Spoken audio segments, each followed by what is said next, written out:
Primeiro capítulo. Armas de influência. A civilização avança ao ampliar o número de operações que podemos realizar sem pensar nelas. Alfred Nordvittead outro dia recebi um telefonema de uma amiga que tinha acabado de abrir uma loja de joias indianas no Arizona. Ela estava eufórica com um acontecimento curioso. Achava que, como psicólogo, eu conseguiria ajudá-la a entender o que se passara. A história envolvia certo lote de joias de turquesa que ela teve dificuldade para vender. Era alta temporada, a joalheria estava movimentada e as peças de turquesa eram de boa qualidade e tinham um preço justo. No entanto, nenhuma dessas peças havia sido vendida. Minha amiga tentara alguns truques de vendas comuns para se livrar da mercadoria. Procurou chamar a atenção para as peças exibindo-as num mostruário mais central. Não teve sorte. Chegou a pedir à equipe de vendedores que tentasse empurrar as joias para os clientes de novo sem sucesso. Finalmente, na noite antes de partir para uma viagem de compras fora da cidade, ela escreveu um bilhete desesperado para sua vendedora principal pedindo que vendesse tudo que estava no mostruário pela metade do preço. Esperava, assim, se livrar daquelas joias encalhadas, ainda que com prejuízo.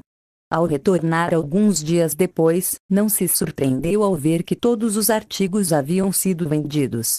Ficou chocada, porém, ao descobrir que, como a funcionária tinha lido meio do bilhete comum 2, o lote inteiro havia sido vendido pelo dobro do preço original. Foi aí que minha amiga me ligou. Respondi que, para que eu pudesse lhe dar uma boa explicação, ela teria primeiro que ouvir uma história minha. Na verdade, não é exatamente minha. Fala de peruas mães e pertence à ciência relativamente nova da etologia, o estudo dos animais em seu ambiente natural. As peruas são boas mães carinhosas, atentas e protetoras. Passam grande parte do tempo cuidando dos filhotes, aquecendo-os, limpando-os e aconchegando-os. Mas existe algo estranho em seu método. Praticamente todos esses cuidados maternos são desencadeados por apenas um fator: o piar dos filhotes. Outras características identificadoras dos filhotes, como seu cheiro ou aparência, parecem desempenhar papéis menores no processo de zelo materno. Se um filhote piar, sua mãe cuidará dele. Do contrário, ela poderá ignorá-lo e às vezes até matá-lo. A confiança extrema das peruas mães nesse som específico foi ilustrada pelo estudioso do comportamento animal M. W. Fox, 1974, em sua descrição de um experimento envolvendo uma perua mãe e uma doninha empalhada. Para uma perua mãe, uma doninha é um inimigo natural cuja aproximação deve ser recebida com grasnidos, bicadas e unhadas raivosas. De fato, os experimentos mostraram que, mesmo uma doninha empalhada, quando levada com um barbante para perto de uma perua, recebia um ataque imediato e furioso. Quando, porém, a mesma réplica empalhada portava um pequeno gravador que tocava o som emitido por filhotes de peru, a mãe não apenas aceitava a doninha, mas a acolhia sob suas asas. Quando o gravador era desligado, o modelo de doninha tornava a atrair um ataque feroz. O comportamento da perua-mãe parece ridículo nessas circunstâncias. Ela aceitaria um inimigo natural que emitisse o som de seus filhotes, mas iria maltratar ou matar um de seus filhotes que não o fizesse. Ela age como um robô cujos instintos maternais estão sob controle automático daquele som específico. Os etologistas, porém, nos informam que esse tipo de coisa não é exclusivo dos perus. Eles têm identificado padrões cegamente mecânicos e regulares de ações numa grande variedade de espécies. Os padrões fixos de ação podem envolver sequências complexas de comportamento, como rituais completos de corte ou acasalamento, que ocorrem praticamente da mesma forma e na mesma ordem todas as vezes. É quase como se os padrões estivessem gravados em fitas cassetes dentro dos animais. Quando uma situação pede a corte, uma fita da corte é tocada. Quando uma situação pede cuidados maternos, uma fita de comportamento materno é tocada. Clique, e a fita apropriada é ativada. Zoom, e eis que se desenrola a sequência de comportamentos padrão. O aspecto mais interessante disso tudo é a forma como as fitas são ativadas.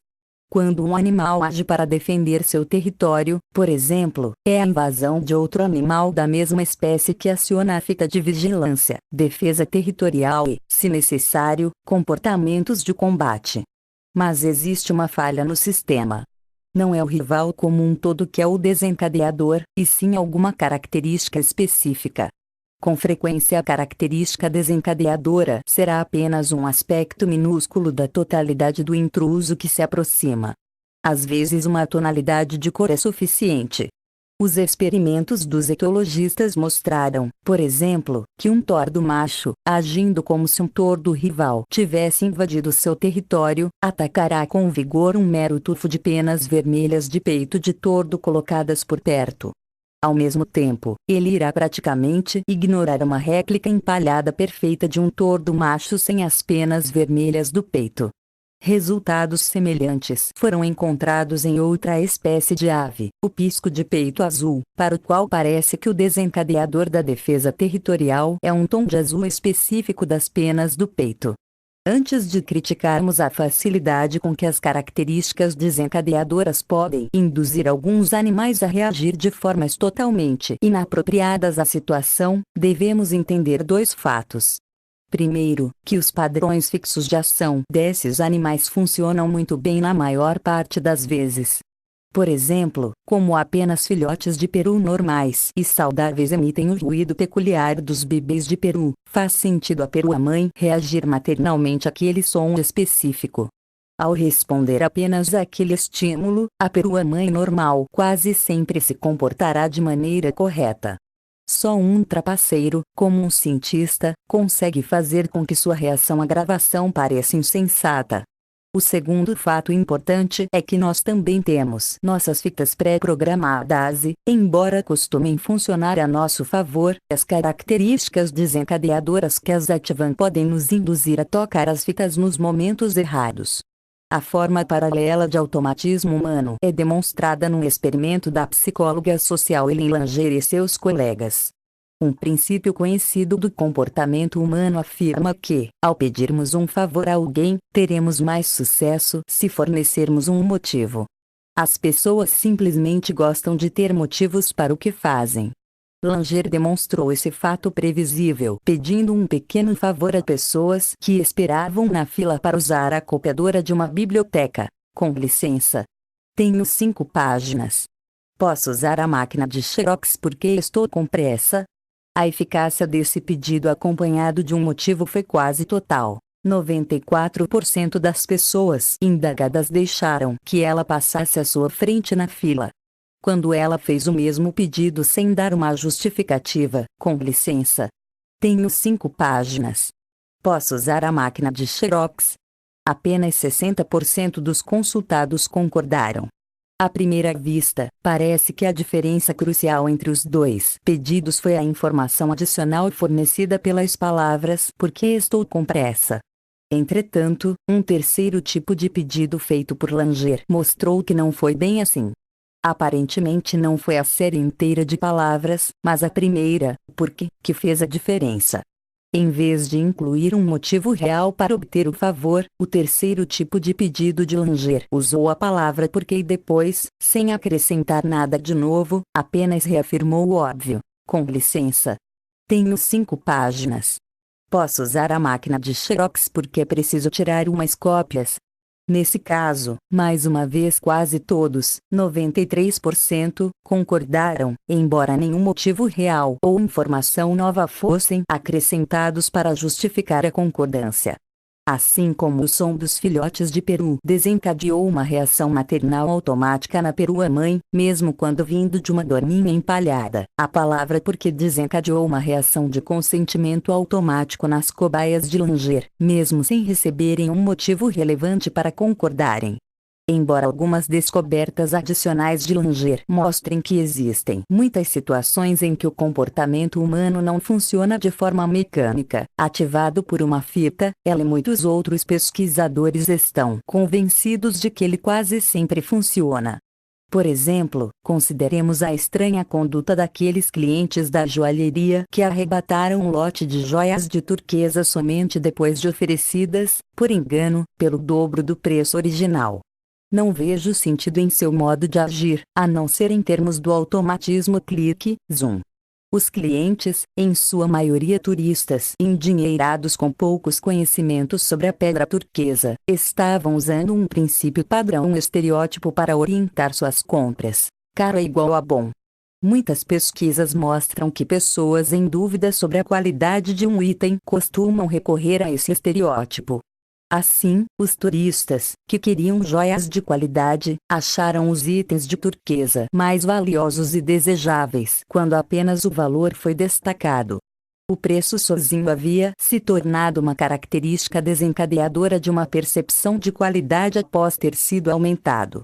Clique, zoom no amor. Os rituais humanos de acasalamento não são tão rígidos quanto os dos animais. Mesmo assim, os pesquisadores têm descoberto regularidades impressionantes nos padrões da corte em muitas culturas humanas. Por exemplo, em anúncios pessoais pelo mundo, as mulheres descrevem seus atrativos físicos, ao passo que os homens destacam sua riqueza material. Depoimento de leitor de um doutorando em administração. Um proprietário de uma loja de joias antigas de minha cidade me contou como aprendeu a lição da influência social que diz que produto caro é sinônimo de produto bom. Um amigo seu queria um presente de aniversário especial para a noiva. O joalheiro sugeriu um colar normalmente vendido em sua loja por $500, mas que estava disposto a oferecer ao amigo por $250. Apesar do entusiasmo inicial, o amigo desanimou ao lhe ser revelado o preço da joia, e começou a desistir do negócio, porque queria algo realmente bonito para sua futura esposa. No dia seguinte, o joalheiro entendeu o que havia ocorrido e ligou para o amigo. Pediu que voltasse à loja, porque tinha outro colar para lhe mostrar.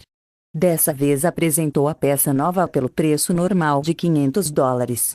O amigo gostou tanto que quis comprar na hora. Mas, antes que o pagamento fosse feito, o joalheiro informou que, como presente de casamento, reduziria o preço para $250. O amigo adorou. Agora, em vez de achar o preço depreciativo, ficou muito feliz e grato por poder pagar a metade. Nota do autor. Observe que, como no caso dos compradores das joias de turquesa, quem desdenhou o artigo de preço baixo foi alguém que queria ter certeza de adquirir uma boa mercadoria. Estou confiante de que, além da regra caro igual bom, existe um outro lado da moeda, barato igual ruim, que também se aplica ao nosso modo de pensar. Reduzindo o risco com atalhos é fácil culpar os turistas por suas compras insensatas, mas um exame meticuloso oferece uma visão mais benevolente.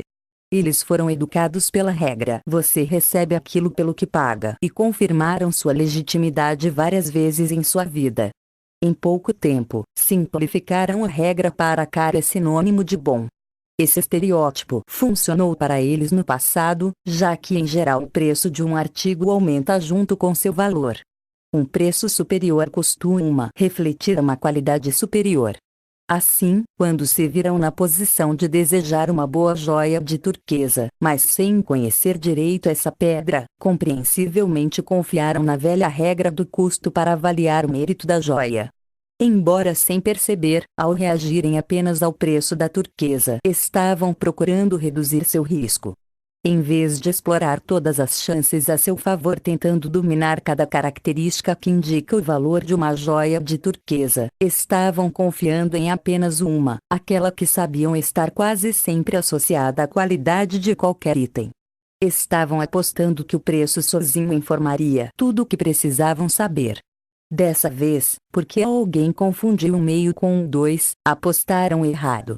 De modo geral, em todas as situações passadas e futuras da vida, usar um atalho para reduzir o risco pode representar a abordagem mais racional possível. De fato, o comportamento estereotipado automático predomina em grande parte das ações humanas porque, em muitos casos, é a forma mais eficiente de comportamento e, em outros, porque é simplesmente necessário.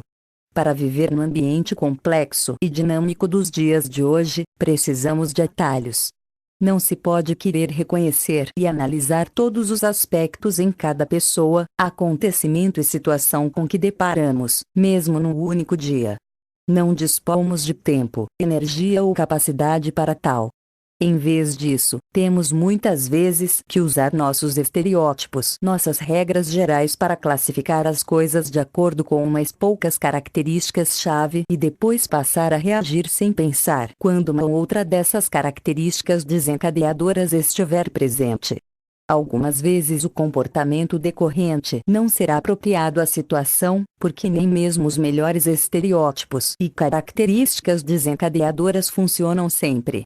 Somos obrigados a aceitar suas imperfeições, já que não há realmente outra escolha.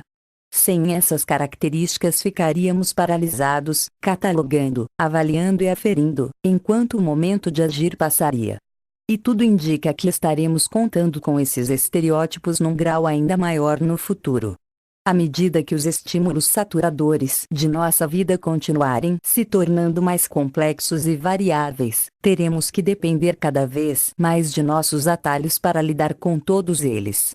Recentemente os psicólogos descobriram uma série de atalhos mentais que empregamos em nossos julgamentos do dia a dia. Esses atalhos operam quase da mesma forma que a regra caro igual a bom, permitindo um pensamento simplificado que funciona bem a maior parte do tempo, mas nos deixa sujeitos a erros custosos ocasionais. Especialmente pertinentes a este livro são os atalhos que nos indicam quando devemos acreditar no que nos dizem ou quando devemos fazer o que nos pedem. Consideremos, por exemplo, a regra de atalho que diz: se um especialista disse isso, deve ser verdade. Como veremos no capítulo 6, existe uma tendência perturbadora em nossa sociedade de aceitar cegamente as afirmações e diretrizes de indivíduos que parecem ser autoridades em determinado assunto. Ou seja, em vez de raciocinar sobre os argumentos do especialista e nos convencermos, ou não, com frequência ignoramos os argumentos e nos deixamos levar apenas pelo fato de se tratar de um expert. Essa tendência a reagir de modo mecânico a uma informação em dada situação é o que chamamos de reação automática, ou clique, zoom. A tendência a reagir com base numa análise minuciosa de todas as informações pode ser chamada de reação controlada.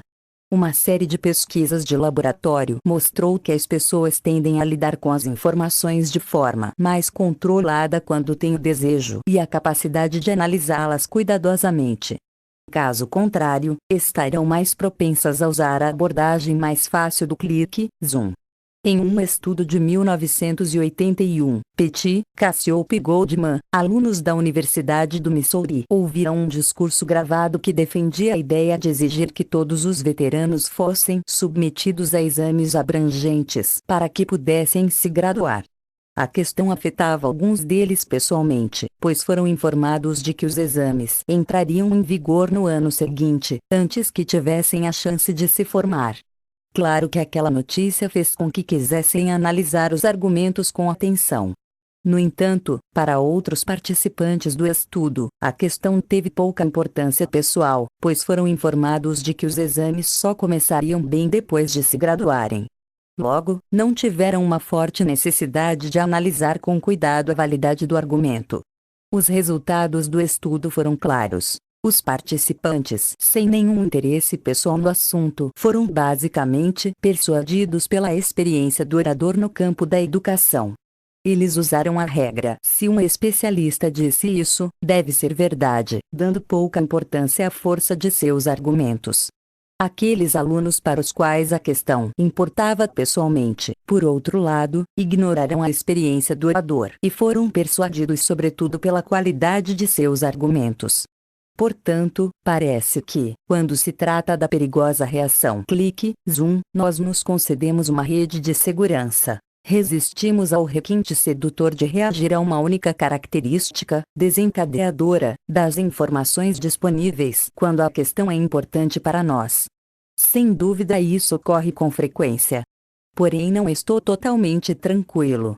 Lembre-se de que vimos que as pessoas costumam reagir de forma controlada e racional somente quando têm o desejo e a capacidade de fazê-lo. Há pouco tempo fiquei impressionado ao saber de indícios sugerindo que o modo e o ritmo da vida moderna não permitem a tomada de decisões 100% racionais, mesmo em muitos assuntos pessoalmente relevantes. Ou seja, às vezes as questões podem ser tão complicadas, o tempo tão exíguo, as perturbações tão invasivas, a agitação emocional tão forte ou a fadiga mental tão profunda que não temos condições cognitivas de agir de forma racional. Seja o assunto importante ou não, sentimos a necessidade de tomar um atalho. Talvez em nenhum lugar essa última questão seja mais dramática do que nas consequências de um fenômeno que os dirigentes do setor aeronáutico rotularam de Captain X, algo como Comandante It, em português. Investigadores de acidentes da Agência Reguladora da Aviação nos Estados Unidos, FAA, observaram que, muitas vezes, um erro óbvio cometido pelo comandante do avião não era corrigido pelos outros membros da tripulação e resultava em acidente. Parece que, apesar da forte e clara importância pessoal das questões, os membros da tripulação estavam empregando a regra de atalho. Se um especialista disse isso, deve ser verdade para reagir à desastrosa decisão do comandante. Um depoimento de Thomas Watson Jr., ex-presidente da IBM, oferece um ótimo exemplo desse fenômeno. Durante a Segunda Guerra Mundial, ele foi designado para investigar acidentes aéreos em que oficiais de alta patente foram mortos ou feridos. Um dos casos envolvia um famoso general da Força Aérea chamado Zawent. Antes de um voo, seu copiloto adoeceu e precisou ser substituído. O novo copiloto se sentiu honrado por estar voando ao lado do lendário general. Durante a decolagem, Ent começou a cantar mentalmente, acompanhando a canção com um balançar da cabeça. O copiloto interpretou o gesto como um sinal para puxar as rodas. Embora estivessem devagar demais para levantar voo, ele recolheu o trem de pouso, fazendo com que o avião despencasse de barriga. No acidente, uma pá da hélice atingiu as costas de Ent, dilacerando sua coluna e deixando-o paraplégico. Watson descreveu a explicação do copiloto para sua ação. Quando ouvi o depoimento do copiloto, perguntei: se você sabia que o avião não iria voar, por que recolheu o trem de pouso? Ele respondeu: pensei que o general quisesse que eu recolhesse. O copiloto foi insensato. Insensato? Naquele conjunto singular de circunstâncias, sim. Compreensível? Na agitação da vida moderna, que exige atalhos, também sim. Os aproveitadores, apesar do atual uso generalizado e da importância cada vez maior dos nossos padrões de comportamento automáticos, a maioria de nós sabe bem pouco sobre eles. Talvez isso se dê justamente por causa da maneira mecânica e impensada como ocorrem. Qualquer que seja a razão, é vital reconhecer com clareza uma de suas propriedades, já que esses padrões nos tornam muito vulneráveis a alguém que saiba como eles funcionam. Para entender plenamente a natureza de nossa vulnerabilidade, vamos dar mais uma olhada no trabalho dos etologistas. Um grupo de organismos, muitas vezes denominados imitadores, copia as características desencadeadoras de outros animais na tentativa de induzi-los a tocar por engano as fitas comportamentais certas nos momentos errados. Os imitadores então exploram essa ação inapropriada em seu próprio benefício. Vejamos, por exemplo, a armadilha mortal lançada pelas fêmeas assassinas de um gênero de vagalume, Poturis, contra os machos de outro gênero de vagalume, Potinus. Compreensivelmente, os machos Potinus fazem de tudo para evitar o contato com as sanguinárias fêmeas Poturis. Entretanto, ao longo de séculos de seleção natural, as caçadoras fêmeas Poturis descobriram uma fraqueza em sua presa. Um código de corte piscante pelo qual os membros da espécie das vítimas informam uns aos outros que estão prontos para acasalar. Ao imitar os sinais de acasalamento piscantes de sua presa, a assassina consegue desencadear suas fitas de corte e fazer com que eles voem mecanicamente para o abraço da morte, e não do amor. Na luta pela sobrevivência, quase todas as formas de vida possuem seus imitadores, indo até alguns dos patógenos mais primitivos. Ao adotarem certas características essenciais de hormônios ou nutrientes úteis, bactérias e vírus ardilosos conseguem penetrar numa célula hospedeira saudável. O resultado é que as células saudáveis atraem, com avidez e ingenuidade, as causas de doenças como hidrofobia, mononucleose e gripe comum. Não deve causar surpresa, então, que haja um forte porém triste paralelo na selva humana. Nós também temos aproveitadores que imitam características desencadeadoras para nosso próprio tipo de reação automática. Diferenciando-se das sequências de reações predominantemente instintivas dos não-humanos, porém, nossas fitas automáticas em geral se desenvolvem a partir de princípios e estereótipos psicológicos que aprendemos a aceitar. Embora variem em sua força, alguns desses princípios possuem uma capacidade imensa de direcionar a ação. Nos sujeitamos a eles tão cedo na vida e eles nos condicionam de forma tão generalizada que raramente percebemos seu poder. Aos olhos de certos indivíduos, porém, cada um desses princípios é uma arma detectável e disponível, uma arma de influência automática. Algumas pessoas sabem muito bem em que consistem as armas de influência automática e costumam empregá-las de maneira frequente e hábil para obter o que desejam. Elas utilizam todo encontro social como uma oportunidade para pedir aos outros que satisfaçam seus desejos. Seu índice de sucesso é impressionante. O segredo de sua eficácia está na forma como estruturam seus pedidos, fazendo uso de uma das armas de influência que existem no ambiente social. Isso pode exigir nada mais que uma palavra escolhida corretamente que envolva um princípio psicológico forte, acionando uma de nossas fitas comportamentais automáticas. Os aproveitadores humanos nos ensinam como alguém pode se beneficiar de nossa tendência a reagir de modo mecânico de acordo com esses princípios. Lembra-se de minha amiga da joalheria? Embora tenha se beneficiado por acaso da primeira vez, não levou muito tempo para começar a explorar o estereótipo caro igual a bom de forma frequente e intencional. Agora, durante a alta temporada, ela primeiro procura acelerar a venda de um artigo encalhado aumentando substancialmente seu preço, e alega que isso é bastante eficaz e lucrativo. E ainda que não tenha sucesso de início, ela pode depois marcar o artigo como oferta, vendendo aos caçadores de pechinchas pelo preço original enquanto continua tirando vantagem de sua reação cara igual a bom à cifra inflacionada. De modo algum minha amiga está sendo original neste uso da regra de que caro é igual a bom para atrair aqueles em busca de uma pechinha.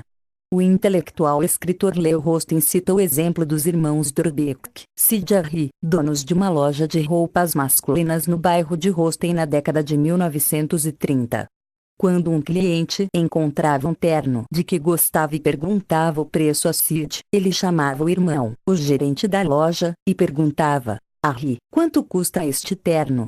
Interrompendo seu trabalho, e exagerando bastante o verdadeiro preço do terno, Harry respondia: este belo terno de lã custa $42. Fingindo não ter ouvido e pondo a mão em concha na orelha, Sid voltava a perguntar.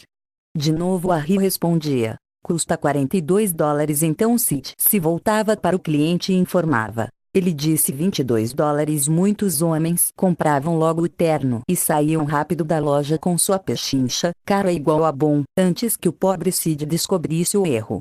Jiu-jitsu. Uma mulher que luta jiu-jitsu consegue empregar o mínimo de sua própria força contra um oponente. Ela explora o poder de princípios naturais como gravidade, alavancagem, impulso e inércia. Sabendo como e quando envolver a ação desses princípios, é capaz de derrotar com facilidade um rival fisicamente mais forte. O mesmo ocorre com os exploradores das armas de influência automática que existem à nossa volta. Os aproveitadores podem se valer do poder dessas armas para usá-las contra seus alvos exercendo pouca força pessoal. Este último aspecto do processo proporciona aos aproveitadores uma enorme vantagem adicional: a capacidade de manipular sem aparentar que está manipulando.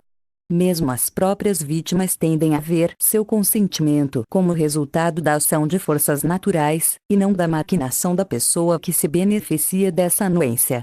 Vejamos um exemplo.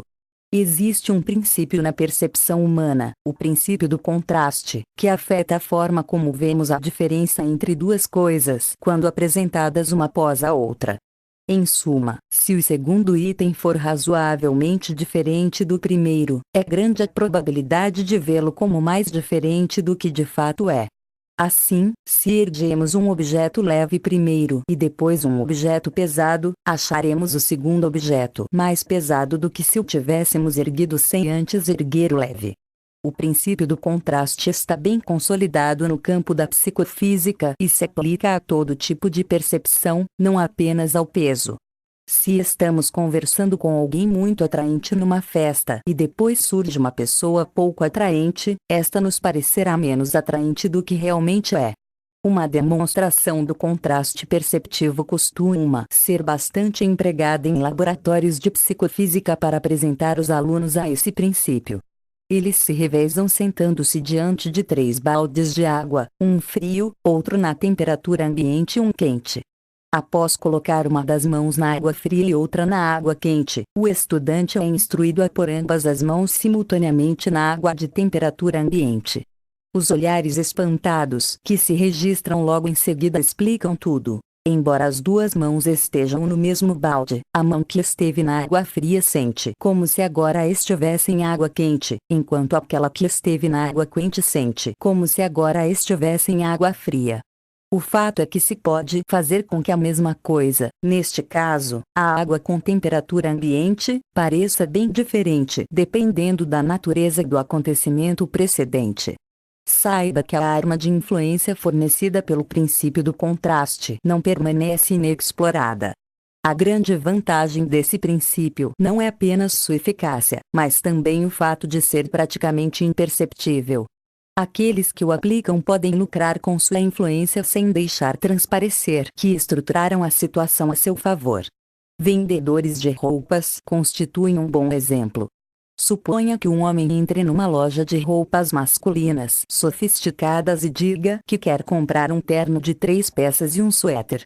Se você fosse o vendedor, qual item mostraria primeiro para induzi-lo a gastar mais dinheiro? As lojas de roupas instruem seus vendedores a mostrar o artigo mais caro primeiro. O senso comum sugeriria o inverso. Se um homem acabou de gastar um dinheirão com um terno, poderá relutar em gastar mais na compra de um suéter. Mas os vendedores de roupas sabem mais do que nós. Eles se comportam de acordo com o princípio do contraste. Venda o terno primeiro, porque isso fará com que os suéteres, mesmo os mais caros, não pareçam tão caros em comparação. O mesmo princípio se aplica a um homem que deseja comprar acessórios, camisa, sapatos, cinto, para combinar com um terno novo. Para os vendedores é bem mais rentável apresentar o artigo mais caro primeiro. Não fazê-lo significa perder a influência do princípio do contraste, além de fazer com que o princípio funcione ativamente contra eles. Mostrar um produto barato primeiro e depois um caro fará com que este último pareça ainda mais caro. Assim como é possível fazer com que o mesmo balde de água pareça mais quente ou mais frio, dependendo da temperatura da água sentida antes, é possível fazer com que o preço do mesmo artigo pareça mais alto ou mais baixo, dependendo do preço do artigo mostrado anteriormente. O uso inteligente do contraste perceptivo não se limita apenas aos vendedores de roupas. Deparei com uma técnica que envolvia o princípio do contraste enquanto investigava as táticas de concorrência das imobiliárias. Para aprender os truques do setor, acompanhei um corretor mostrando casas para compradores potenciais durante um fim de semana. O corretor, vamos chamá-lo de Pio, deveria me dar dicas para que eu me saísse bem no período de experiência. Um fato que logo notei foi que, sempre que Pio começava a mostrar propriedades a um novo grupo de clientes, começava por umas casas em péssimo estado. Indagei-lhe a respeito, e ele riu. Eram o que ele chamava de imóveis de preparação. A imobiliária mantinha em sua lista 1 ou 2 casas em más condições a preços exagerados. A intenção não era vendê-las aos clientes, mas apenas mostrá-las, para que outras propriedades se beneficiassem da comparação. Nem todos os corretores se valiam das casas de preparação, mas Pio, sim. Ele dizia que gostava de ver os olhos de seus clientes se iluminarem quando mostrava os imóveis que realmente queria vender depois de terem conhecido as espeluncas. Mamãe e papai queridos, desde que vim para a faculdade tenho sido negligente com as cartas e peço desculpas por não ter dado notícias antes.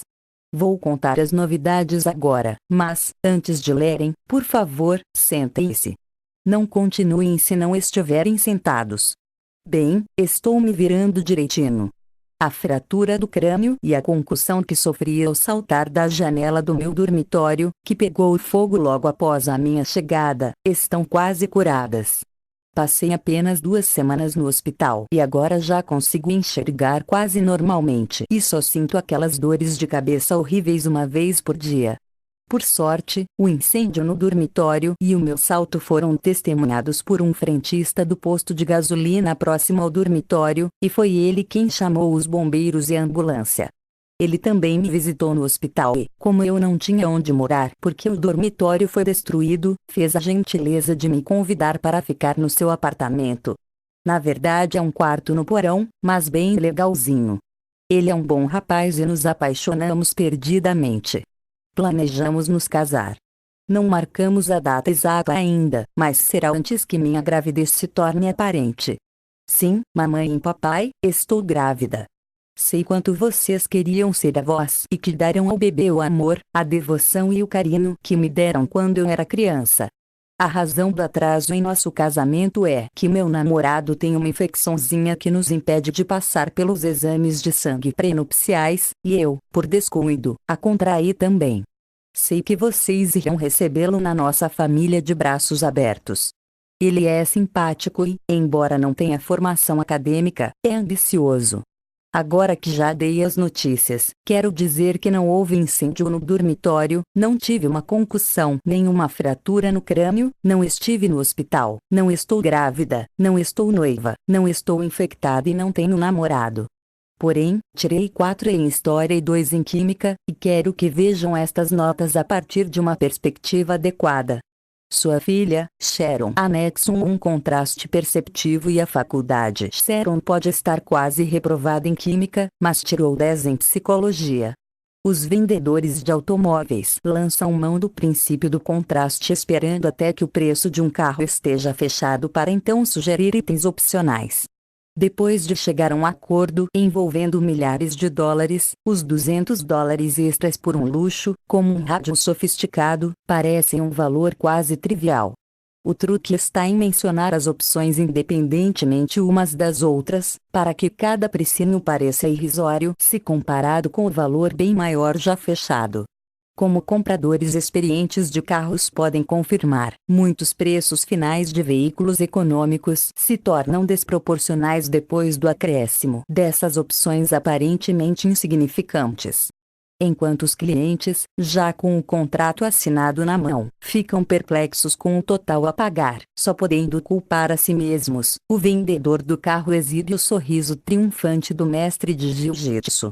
Depoimento de leitor 2 de um aluno da Faculdade de Administração da Universidade de Chicago. Enquanto aguardava para embarcar no aeroporto O'Hare, ouvi um funcionário anunciar que meu voo estava com overbooking e que os passageiros dispostos a pegar um voo posterior seriam recompensados com um voucher no valor de $10.000. Claro que estava brincando. Sua intenção era fazer as pessoas rirem, e deu certo. Mas observei que, quando ele revelou a oferta real, um voucher de $200, ninguém aceitou. Na verdade, ele teve que aumentar a oferta 2 vezes, para $300 e depois $500, até conseguir adesões. Eu estava lendo seu livro na época e percebi que, embora os passageiros tenham rido da piada, segundo o princípio do contraste, o funcionário pisou na bola. Dispôs as coisas de modo que, comparadas com $10.000, algumas centenas de dólares parecessem uma mixaria. Aquilo custou caro à companhia aérea, $300 extras por passageiro. Nota do autor: alguma ideia de como o funcionário poderia ter usado o princípio do contraste a seu favor e não contra ele? Talvez começando a piada oferecendo $5 e só depois revelando a verdadeira quantia, agora bem mais atraente, de $200. Sob essas circunstâncias, estou certo de que teria garantido não só o riso, como também mais adesões. Resumos: etologistas, pesquisadores que estudam o comportamento dos animais em seu habitat natural, observaram que em muitas espécies o comportamento com frequência ocorre segundo padrões rígidos e mecânicos. Chamadas de padrões fixos de ação, essas sequências mecânicas de conduta são dignas de nota em sua semelhança com certas reações automáticas, clique, zoom, dos seres humanos. Para humanos e não humanos, os padrões de comportamento automático tendem a ser desencadeados por uma característica isolada das informações pertinentes à situação. Essa característica isolada, ou característica desencadeadora, pode muitas vezes se mostrar valiosa, permitindo ao indivíduo decidir por uma linha de ação correta sem ter que analisar, de forma minuciosa e completa, cada uma das outras informações da situação. A vantagem dessa reação de atalho está em sua eficiência e economia. Ao reagir automaticamente a uma característica desencadeadora informativa, o indivíduo poupa tempo, energia e capacidade mental. A desvantagem dessa reação reside em sua vulnerabilidade a erros tolos e custosos. Ao reagir a apenas uma informação isolada disponível, o indivíduo aumenta as chances de se equivocar, sobretudo quando faz algo de forma automática, sem pensar. A probabilidade de erro aumenta ainda mais quando outros indivíduos procuram se beneficiar estimulando, por meio da manipulação de características desencadeadoras, um comportamento desejado em momentos inapropriados. Grande parte do processo de persuasão, pelo qual uma pessoa é compelida a concordar com a solicitação de outra, pode ser entendida como uma tendência humana pela reação automática na forma de atalho. A maioria dos indivíduos em nossa cultura desenvolveu um conjunto de características desencadeadoras para o consentimento, ou seja, um conjunto de informações específicas que normalmente apontam quando acatar um pedido pode ser correto e benéfico. Cada uma dessas características pode ser usada como uma arma de influência para estimular as pessoas a concordarem com pedidos. Perguntas de estudo: domínio do conteúdo. 1. O que são padrões fixos de ação entre animais? Como se assemelham a certos tipos de comportamento humano? Como diferem? 2. O que torna a reação automática tão atraente aos seres humanos? O que a torna tão perigosa? Pensamento crítico. 1. Vamos supor que você fosse um advogado representando uma mulher que quebrou a perna numa loja de departamentos e está processando a loja em $100.000 por perdas e danos. Com seus conhecimentos sobre o contraste perceptivo, o que você poderia fazer durante a negociação para que o valor pretendido seja visto como uma indenização razoável ou até mesmo baixa? 2. A solicitação de caridade parece bem normal, exceto pela sequência estranha das quantias de doações. Explique por que, segundo o princípio do contraste, colocar a doação menor entre dois valores maiores constitui uma tática eficaz para motivar doações maiores. Sociedade para a Prevenção das Ervas Daninhas. As indesejadas ervas daninhas podem ser derrotadas, mas somente com a ajuda de cidadãos conscientes como você. Sua contribuição generosa possibilita pesquisas para que possamos atingir a meta de um mundo livre de ervas daninhas. Junte-se a nós e faça sua doação à Sociedade para a Prevenção das Ervas Daninhas. Um envelope de resposta foi incluído para sua conveniência. Sim, quero apoiar os esforços da Sociedade por um mundo livre de ervas daninhas.